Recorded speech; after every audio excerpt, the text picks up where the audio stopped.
Anybody tell us anything? No. Who you're representing?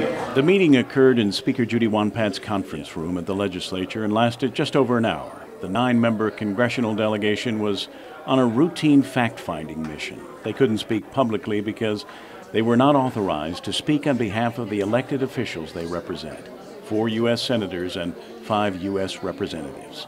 Speaker Judy Wonpat said afterwards that it was a cordial meeting and the staffers came to learn and listen. It's not specific to anything like, for example, the build-up, because they had just come from Hawaii and they were looking at the Air Force Base, so a lot of them are tight.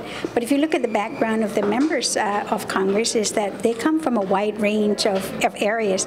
Several are from the Appropriations Committee, several are from the Armed Services Committee. This is a perfect opportunity to continue to press Guam's issues. 8 Guam lawmakers were in attendance, along with the governor's build-up office director, Mark Calvo. They took their turns making their case on the issues important to the island, like the need for a China visa waiver.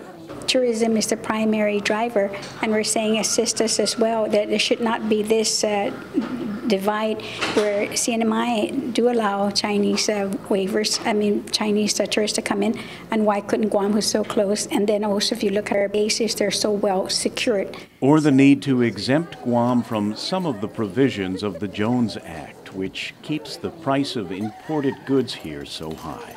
While you're here, treat yourself as a resident of Guam.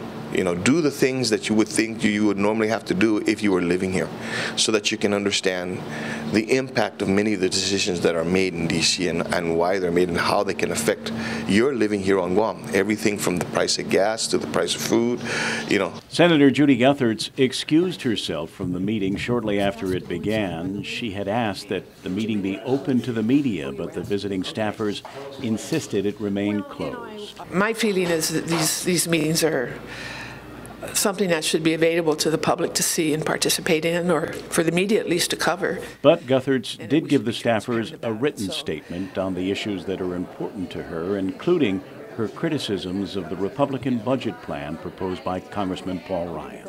It would be terrible for Guam. This would leave Guam unable to meet the health needs of its people and to be able to provide for the educational needs of our youth.